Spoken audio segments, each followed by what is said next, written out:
Hello and most welcome to 1904 of the series. We will today continue with Rab Hatfield's Botticelli's Mystic Nativity. Last time we went to the McGill Christian indication of the right hemisphere. We read following: firstly, mercy, truth, righteousness, and peace, which Savonarola says are simply four of the names that David applied to Christ. Later, we see that Christ's birth are those things. This is what Christ is.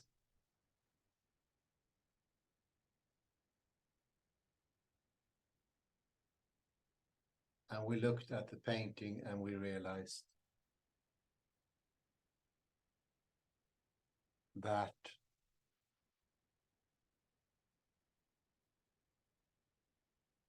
you're not sharing, Kalle. Oh, I'm not sure. We realized that this bigger unity can only be when you are in the right hemisphere. For to be there, you need to be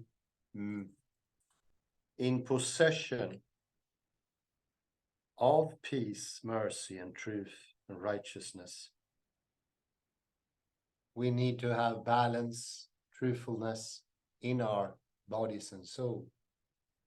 If we don't, the manger will not be to us. And we actually enforce that a bit. I can bring that book. Benjamin K. Bergen. He shows that all expressions do have a criteria already in the motor cortex. We do them. And if there is something you cannot fathom to be real, you can theoretically say it's real. I took an example with Kalle just here, my dear colleague, that I never had an experience with any ghost. So they're not bodily or motor cortexally real for me. I do admit it's possibility that they exist. I would not be wise enough, since so much quantum mechanics has been going through in this lecture series, to say that are no ghosts. But for me, or my motor cortex, my criterions, they don't exist, which is quite a different thing. These things must exist within us for the manger to be open. It's a bit like you will not be allowed to the dinner table, others, because God is these things. Open your heart for those. Only experience can do that.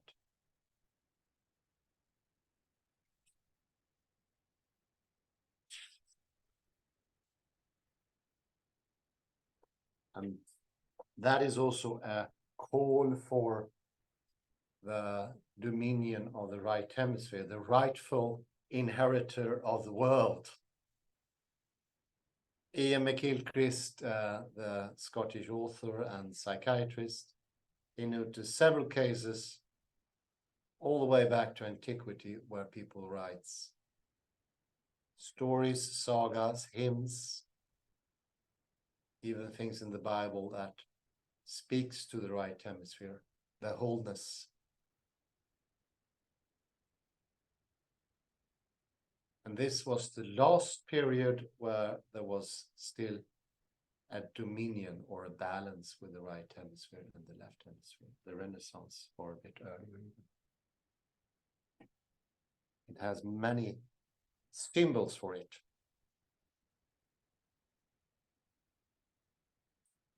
To my mind, maybe the strongest symbol is maybe of this unification of opposites. The left hemisphere cannot handle opposites. A demon needs to be either good or bad. Otherwise, it's no demon. But we know all expressions used to be double once upon a time. The doubleness is also singularity for a thing to be one single feature. And the left hemisphere thinks that plurality, so to speak, excludes singularity. It is just the opposite. Without having plurality or the oppositions, you cannot have a singularity. This is why we need to open up for the right hemisphere. Otherwise, we will have none of these things. But it's also an offer. We can get those things. They are actually opening up the dinner table, if you like. It is not closed off as most people think today. Actually, both neuroscience and important thinkers like Wittgenstein and Derrida mean in oppositions you find the truth. And it's very, very far from relativity and absolutism. Postmodern relativism and absolutism, only having one trait, are actually the same. It's both our left hemisphere take, both the idea of excluding one view on the cost of another, or having all views at the same time. That is actually the same thing. I do like a saying that Ian McGilchrist stated about the British Civil War, a terrible war that really struck hard at the very core of the British history and society, where they tore down the crosses from the churches done by the Puritans, drew icons down, burned them, and even defecated inside of the churches. And they said, all places are now holy. This is the left hemisphere speaking. For holiness to be everywhere, it needs to literally be everywhere. But then it's nowhere. There is no holiness at all then. Welcome to the modern world. Let's see where I stopped off. Yeah. Okay. 3 tires.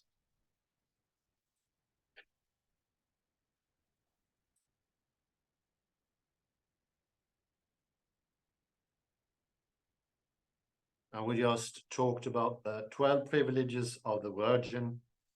The privileges are part of an allegorical crown offered to Mary by the Florentine people and occur on banderoles surmounting the 12 hearts in the lowest of its 3 tires.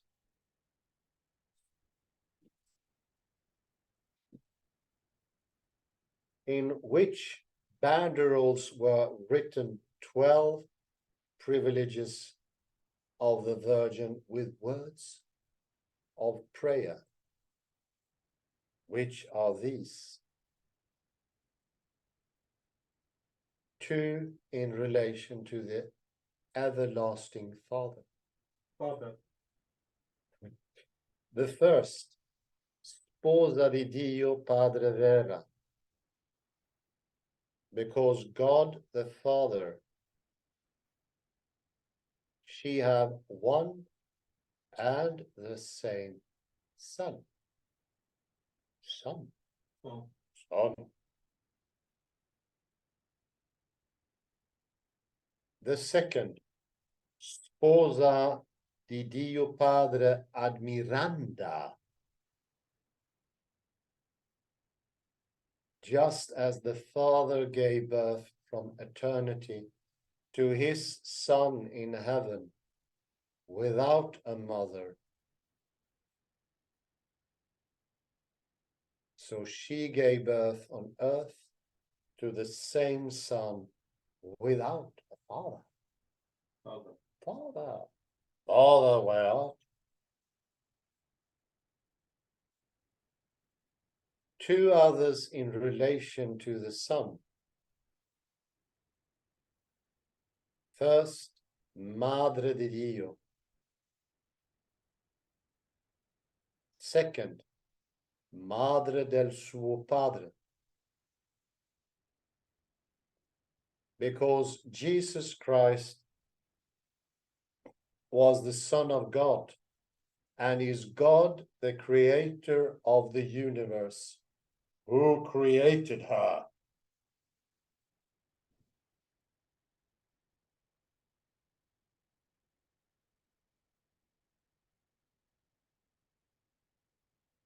Two, in relation to the Holy Ghost.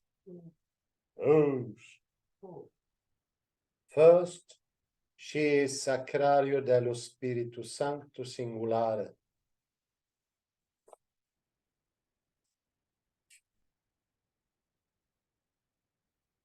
Maybe the text a little bit larger.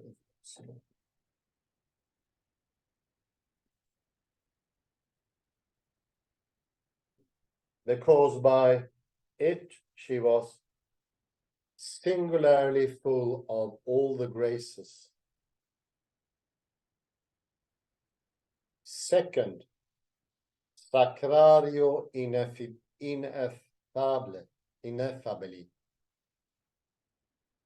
Sorry, my Italian.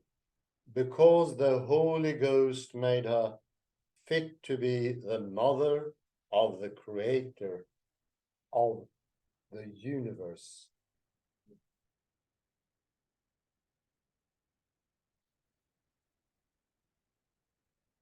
Two, in relation to her virginity. First, she is Vergina delle Vergine, because no other virgin can be compared to this one, who was never spotted by any venial or mortal sin. Sinful, no. Second, she is Vergine Fecunda, because she's alone is virgin and mother.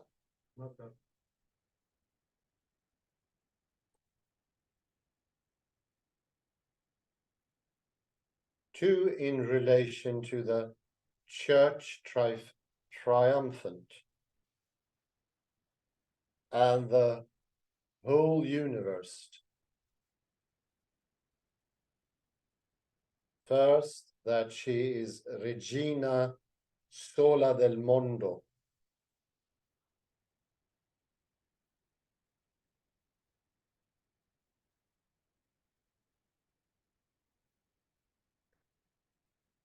Because she is the true spouse and mother and shrine of the King of the world, who is God threefold and one.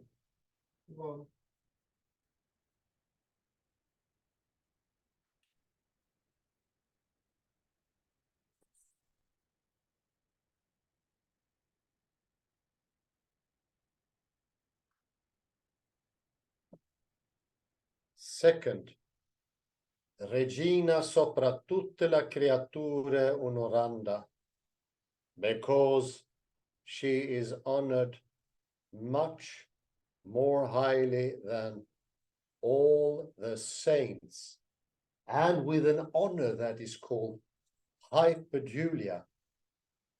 Hyperdulia, not to be forgotten. Write it up.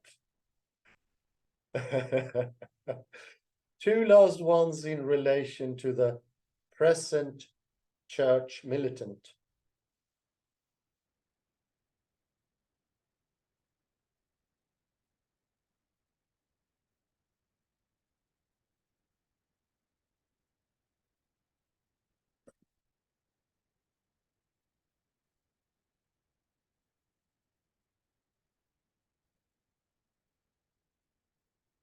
First, she is dolcezza di cuore degli giusti, because through her they beg for many favors from God.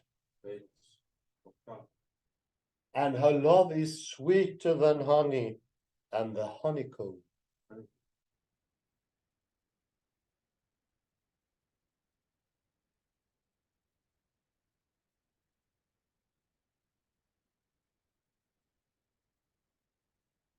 Which love amazingly makes their souls and bodies chaste.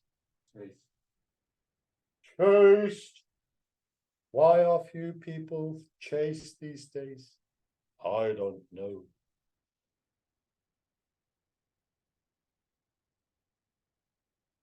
Second, that she is speranza della peccatori e delle persone miserabili.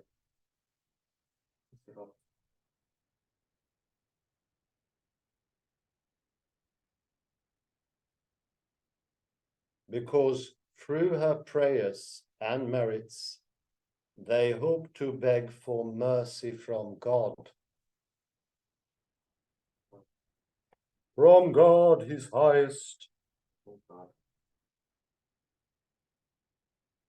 These 12 privileges then were written on those 12 banderoles in this form.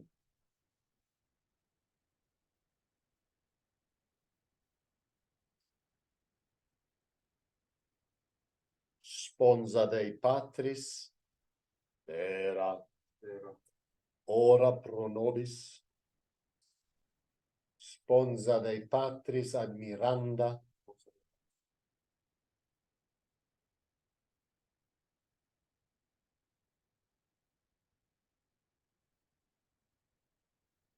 Intercede pro nobis. And thus also followed all the others.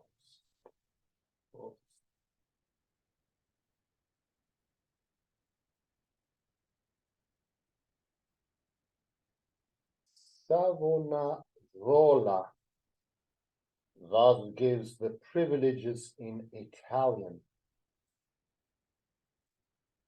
but makes it clear that in his vision of the crown, he saw them in Latin.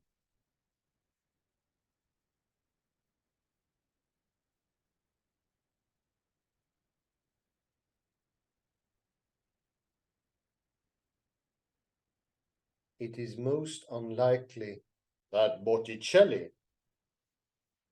had them from any other source. Horse.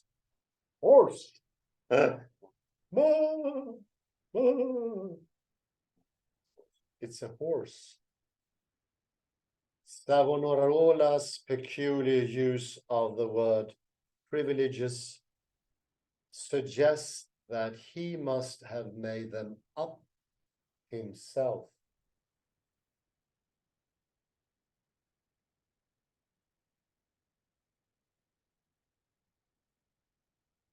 In fact, he states that during this period, he rarely read anything other than the Bible.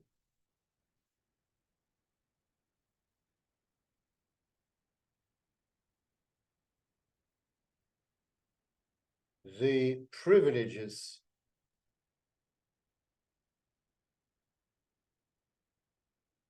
are really the invocations in 12 supplications to Mary to pray for us.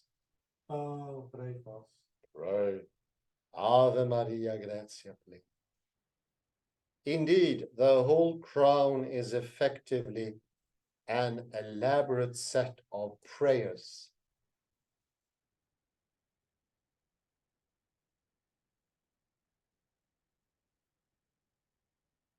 at its summit, but not visible in the woodcut illustrated in figure 38, is Christ's command that we love one another as he loved us.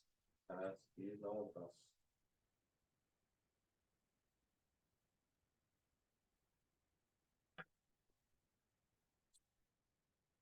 This is written around a heart composed of many little hearts, Little hearts. signifying the union of charity of all good persons, as well as the general peace. Recently made at Savonarola's urging by the Florentines.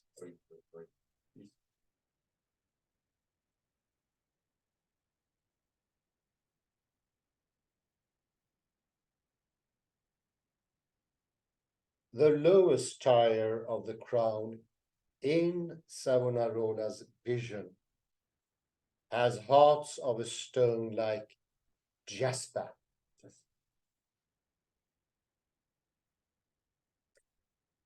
The second hearts of pearl, and the topmost hearts of carbuncle.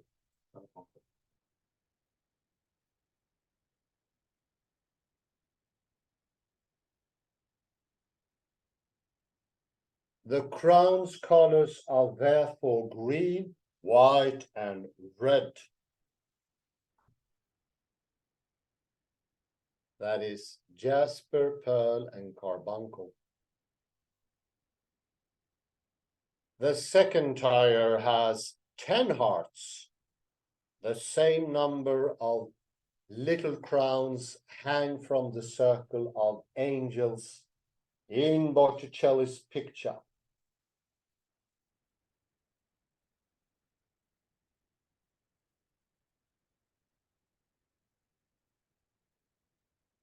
Small crowns figure later on in Savonarola's allegory, when now in heaven and taking the crown to Mary, who is clothed with the sun,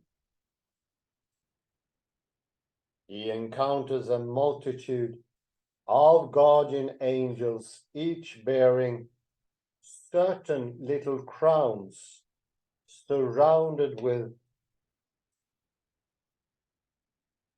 little written slips, or rather tags, and attached with gold thread. Gold. Gold. Up, up, up to the heavenly sky. The crowns are those of the souls the angels are guarding. The little written slips on their prayers, and the gold threads their charity.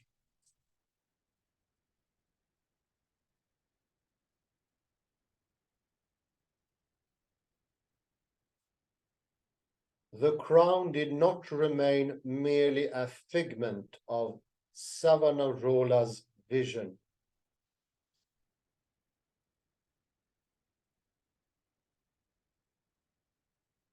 Its prayers were apparently recited by his followers and by the groups of boys that he caused to be organized.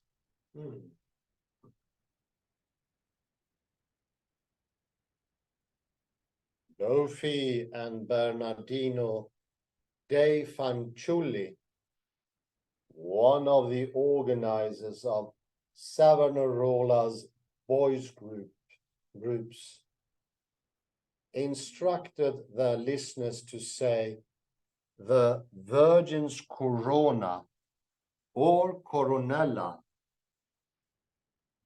apparently an abbreviated version of the prayer.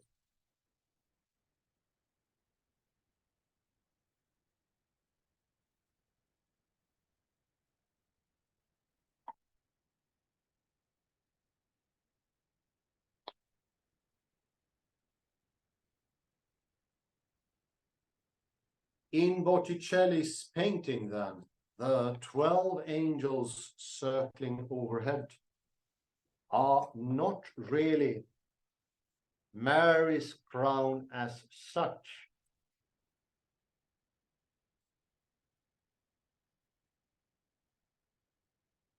Rather, they are taking the crown, that is our prayer to her, to heaven.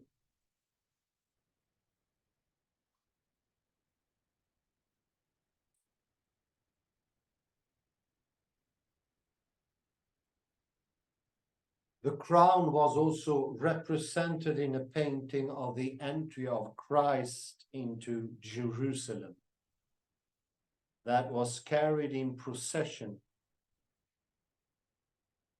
together with two real crowns,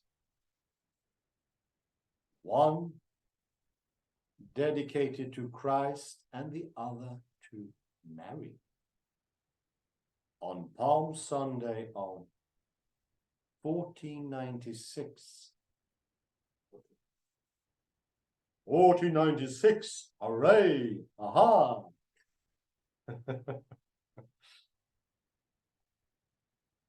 The boys who participated in the procession were dressed in white and carried little red crosses as well as branches of olive, some of which they had fashioned into wreaths. So then you had jasper, pearl, and carbuncle. Savonarola had admonished the adults at least to carry branches of olive with crosses of palm.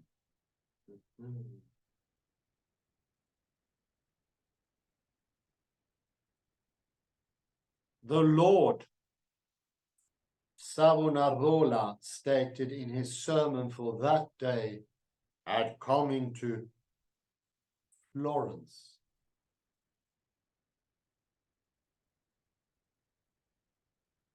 Savonarola would remind the Florentines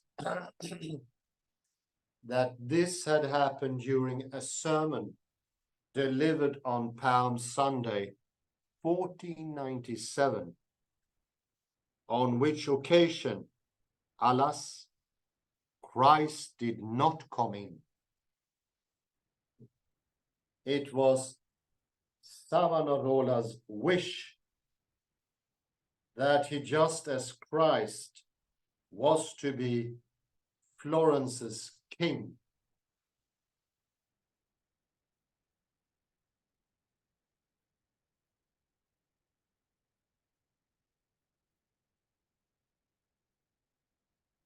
Mary would become her queen. He implied at least once that she was already. Already, hooray! On Assumption Day, Savonarola preached in the Cathedral of Florence. Among his listeners was the Signoria of the Republic.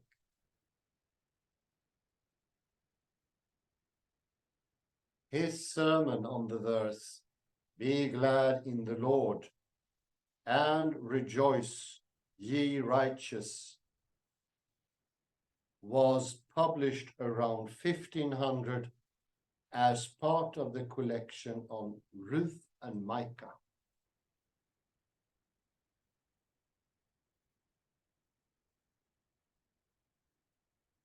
It begins with discussions on the Lord's incarnation and the preeminence of Mary.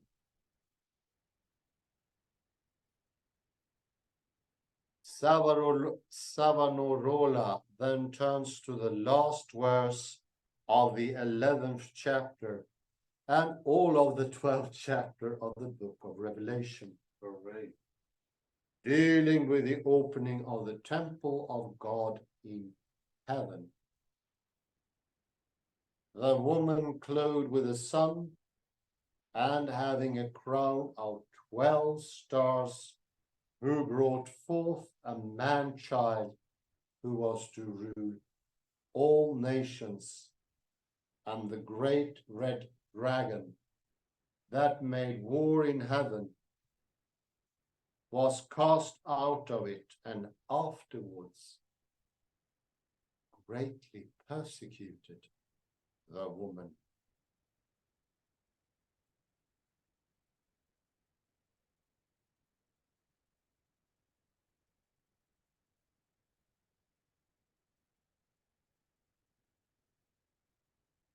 Paraphrasing and greatly distorting the 10th and 11th verses of the 12th chapter, Savonarola states that now is come the power of Christ on earth. The dragon has lost. Our brethren have won by the blood of the Lamb. Yeah.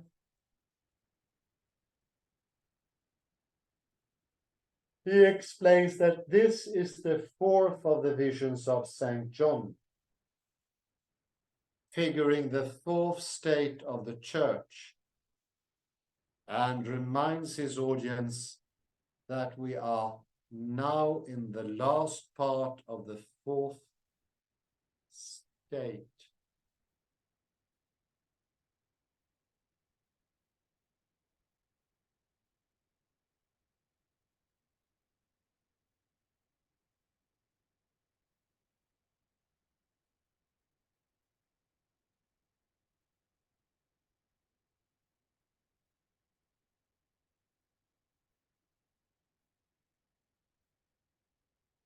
The fourth state. The fourth stage. State. And so on. Savonarola concludes the vision will soon be fulfilled. Now the outcome of the war in heaven, in which the dragon whose tail drew the third part of the stars in heaven is defeated by Michael and his angels, and is what is normally thought of as the fall of the rebel angels.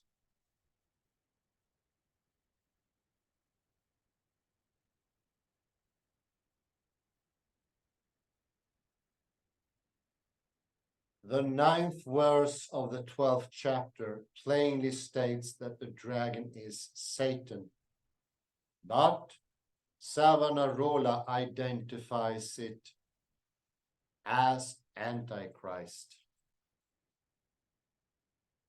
His listeners must therefore have been under the impression that Savonarola believed the coming of Antichrist to be imminent.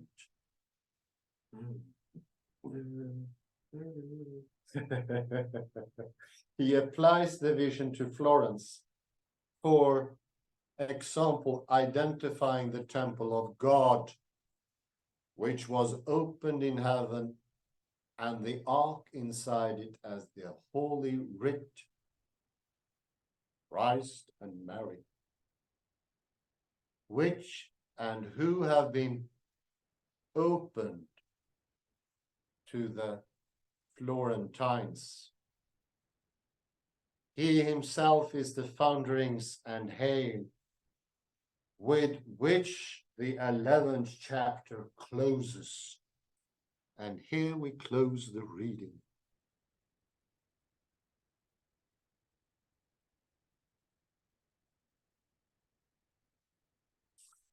Page 97. 97. Chapter closes. 1904.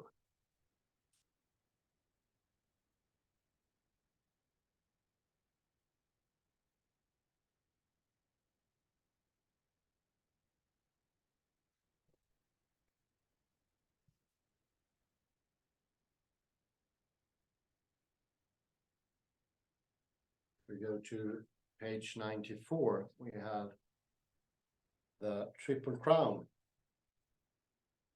with the 3 tires, where we aptly ended last time. This is a symbol of higher unity. This is the encompassing. Little, medium, and big. This is one of those important symbols drawn together by ribbons. They show, as it says, further down, like 20 lines in the last paragraph, only 2. First, she is the Sacrario dello Spiritu Sancto Singulare, because by it she was singularly full of all the graces. It's very fitting for the crown because it's 3, and therefore it can be 1. Would it have been 1, it could never show any singularity. And let me compare that to the Trinity, which nobody understands these days. It's an impossibility how 3 can be 1 and 1 can be 3. We know that most people that accept it don't mean it at heart. We are left hemispheric today, so that is just lip service to something, but it has been understood once upon a time. I think this depiction is a greatness in itself. It shows the ribbons binding it together, the oppositions, to one singularity.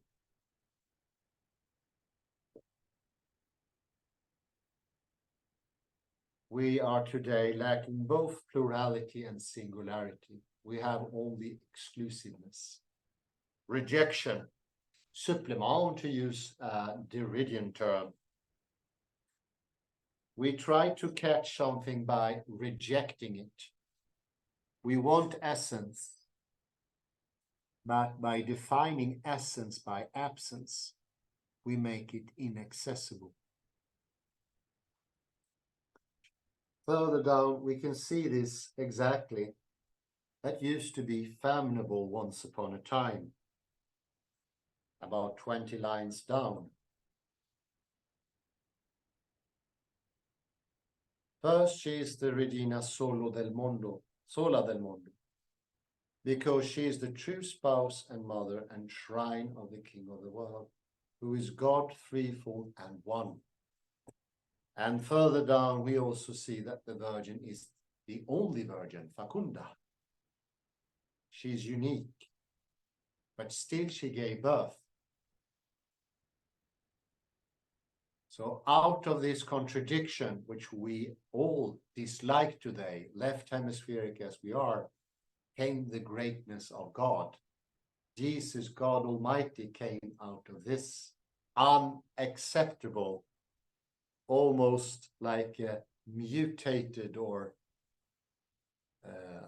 bastardization of some sort, which everybody disliked.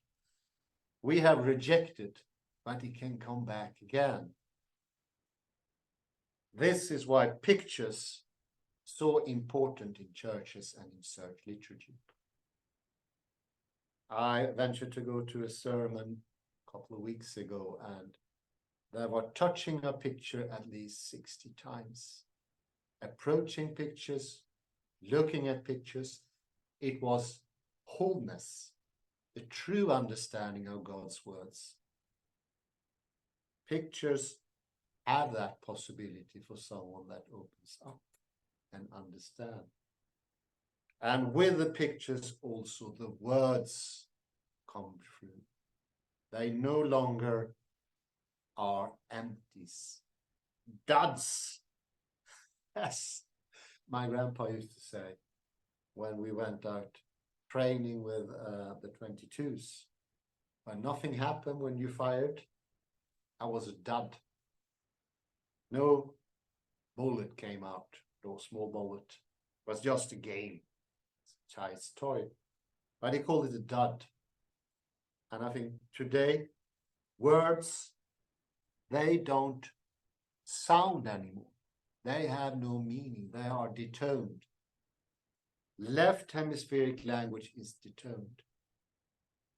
Instead, because of its handicap of lacking force, it needs to use exclusion, contradictions to pretend like someone who cannot really fathom, pretend to have understanding.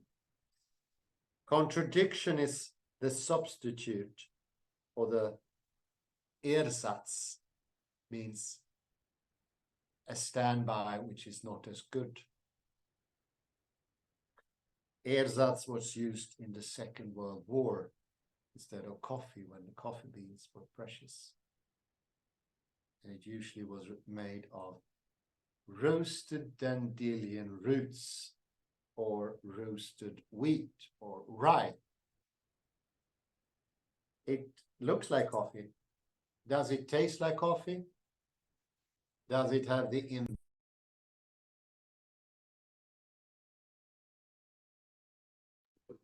It has nothing of those features. It's a dud. It's a blank. Here, language speaks. Language is important.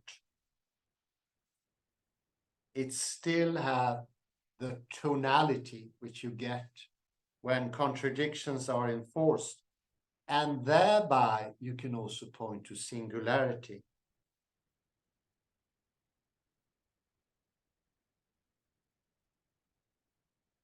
Sacrario dello Spiritu Sancto singulare. The singularity is excluded today. Because if we think we can make singularity by excluding plurality, we are dead wrong. This is not the working of the world. You lose both. And handicappedly, you have to make use of an ersatz, a substitute. That's not half good. And you cling to it. Literally, your body becomes clinged and you lose your smile, you lose your shine. You lose your possibility of meaning the words. Your motor cortex will no longer react. You become empty of words. And your voice becomes screaming like this, losing its vibrato. This is why I like these woodcuts and paintings. They speak to us for real. And words are wasted on modern man. The left hemisphere will just devour them, burn them, make them into crust, put them on the fire. They will be falling flat on earth, like all the courses I ventured to. Empty concepts. But there is a chance, the right hemisphere understanding the lure of the black box, which is the private language, that will show us on the right path to the holy glory of the singularity of the Virgin Mary. Gallup, please come in here. It's late in the afternoon. Do your best. Yes. Go to that paper there. Page 9 in the PDF, the very last, I can say it's page 95. Last pages. It's rather beautiful because it corresponds to Botticelli's painting. Small crowns figure later on in Savarano's allegory when, now in heaven, taking the crown to Mary, who's clothed with the sun, the unconscious multitude of guardian angels, each bearing certainly the crown surrounded with, etc., etc. We can actually check out the painting at once, directly here. It will correspond. We will return to this, and let me see. You see that? You see? Yeah. 1, 2, 3, at least. They Yeah. could, of course, refer to the crown of Jesus that he had in his head. So it's not a proof of Savanarola's influence at that detail, but anyhow, it's beautiful and it doesn't contradict the idea. But if it would refer to Christ's crown, it probably would have only one crown.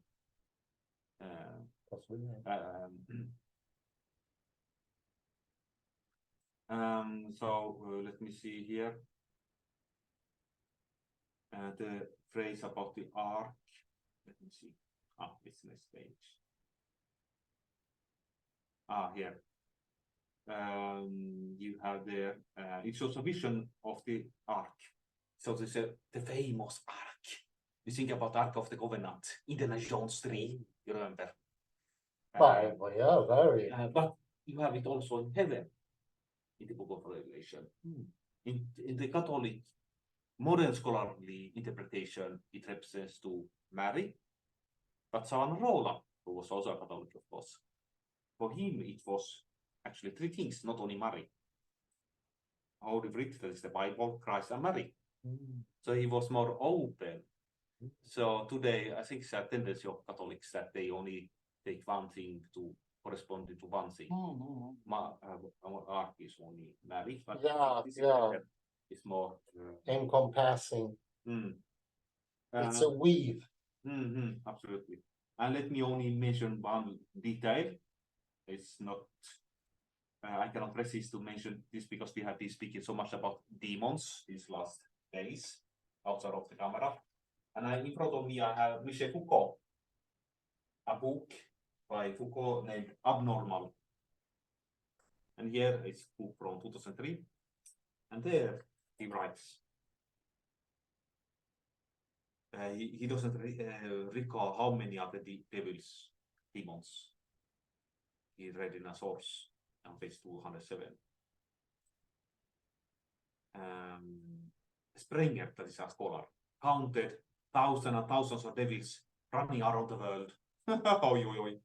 I no longer recall if he counted 300,000 of them. It's not important. That's what Pope writes. But here, this passage has been used as a source of how you can count the number of devils in the world. That is, stars, they represent angels. The third part of the angels fell from heaven, but they left God. So here you have an absolute number. Third of the angels, so 2/3 remain faithful. And we could leave it with that cheerful note. It is a cheerful note. It's the way 2/3 remain faithful, and here you see actually the faithful angels. This beautiful painting. It's fantastic. I guess it's actually how many there are. Pretty many. 1, 2, Don't 3, go 4, too far into 5, the screen, Caleb. 6, 7, Let's 8, see. 9. Yes, you have it like in Savonarola Fisher. Oh yeah. Great. Hooray. Well, thank you very much, Kalle Lundahl. We end with that beautiful picture here. Very inspiring. And I'm amazed with that blue color, the green-blue color of the ultramarine. That is just astonishing. I end the recording there. Thank you everyone for watching in. Thank you for attending. Have a glorious morning, day, afternoon, or evening, wherever you are. Bye-bye for now.